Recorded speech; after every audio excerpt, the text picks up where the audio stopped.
Imagine this for a moment. There's a safety issue in your organization that people have noticed, but no one has properly talked about. Not because they don't care, but because they don't want to rock the boat.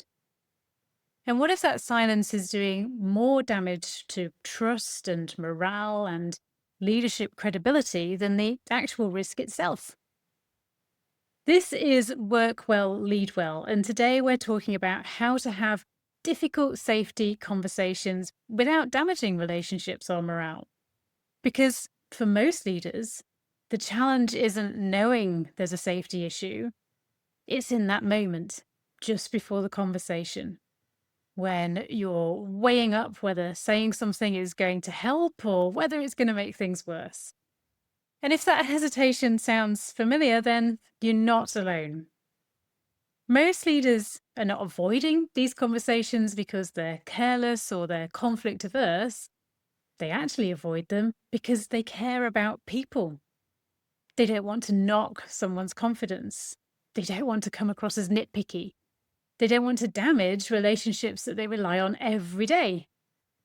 And often there's a quiet worry sitting underneath it all. What if I handle it badly? Now, this is a problem when safety conversations don't happen. The risk doesn't disappear, it just shifts. It shifts onto the person doing the work, onto the team around them, and onto you as the leader who saw it and stayed silent. And over time, that silence starts to shape culture. It's telling people what really matters. It tells them what's going to get challenged. It tells them what's going to get a pass.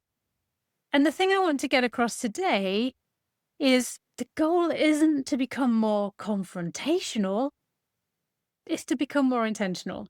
Intentional about how we talk about risk. When it's handled well, difficult safety conversations, they don't damage morale. They can actually build trust. And they do that by shifting the conversation away from blame and towards shared problem solving.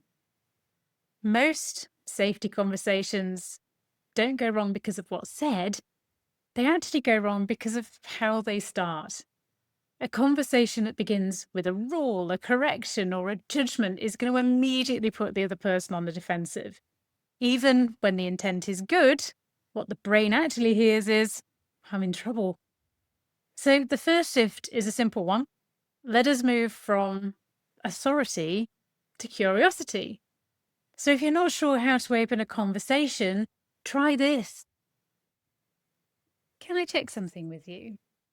Or you could try, help me understand what's going on here, because I might just be missing something. That opening does something really important.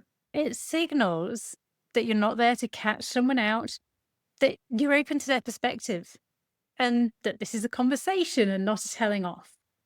So let's put that into a real situation.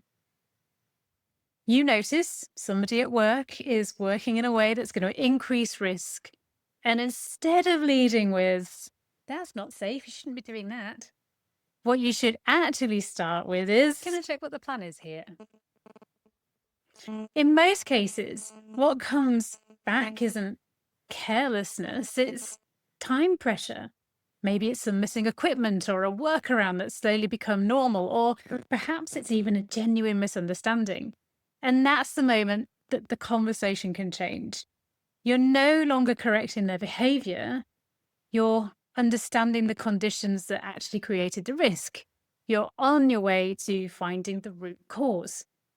And when people feel heard rather than judged, they stay open and engaged and far more willing to change. I often hear leaders say something like this: I didn't say anything because I didn't want to undermine them. And that usually comes from a place of respect.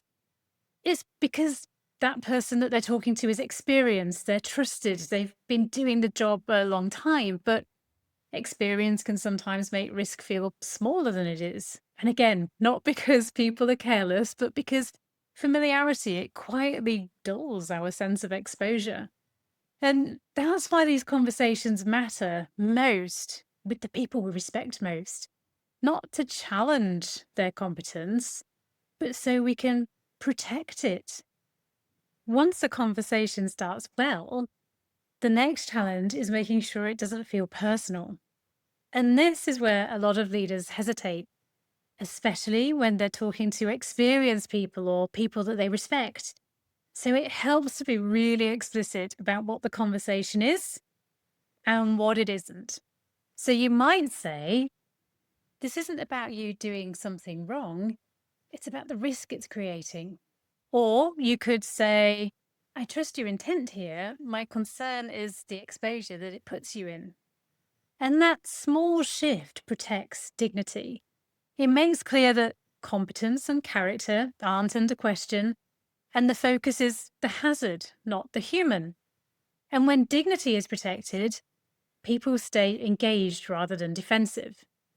Yes, you might see some discomfort, you might see some crossed arms or a sigh or even an eye roll. And that doesn't mean the conversation's failing. It usually means the person is processing. And if that happens, resist the urge to push harder. Instead, slow the pace, lower your voice. And if needed, even name the tension. I'm not here to argue. I want us to be aligned on keeping people safe. Or you could try saying, if this is feeling frustrating, that's really not my aim. Help me understand your perspective.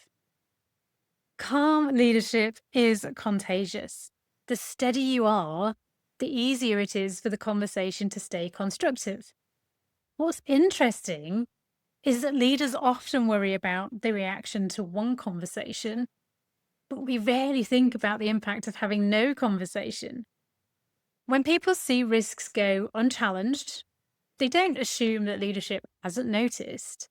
They assume that it's not a priority or it's okay, or they even might think that speaking up isn't welcome, which is much worse. And over time, this is all creating a hesitation, not just around safety, but around standards and well-being and accountability. And that's how silence slowly reshapes culture without anyone ever intending to. The most effective safety conversations, well, they don't stop at risk.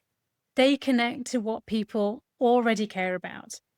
For some, that's going to be going home uninjured at the end of the day. For others, it's going to be about protecting their team, keeping the job moving, or not being the person that everybody looks to after an incident. But when you link safety to those values, the conversation changes. It stops sounding like a rule and it starts sounding like leadership. So you might say, my concern here is your safety first. Everything else comes second. And at that point, you're not enforcing compliance, you're reinforcing responsibility. And that's the difference that people feel. The quiet truth is this: avoiding difficult conversations doesn't protect relationships. It transfers the risk to people and to teams and to you as a leader. But handled well, these conversations do the opposite of damaging morale. They're going to build trust because people know that if something isn't right, it'll be addressed calmly, fairly, and with respect. Now, if you've been listening and thinking, yeah, I know these conversations matter. I just want the words to come out when I go and have these conversations. Well, that's exactly why I've put together a one-page leaders safety conversation cheat sheet. It brings together the openers and the prompts that we've talked about today to help you find the words that sometimes maybe elude us. And you can download that by signing up using the link in the description. And I'll leave you with this. You're not here to start conflict. You're starting a conversation that can prevent harm.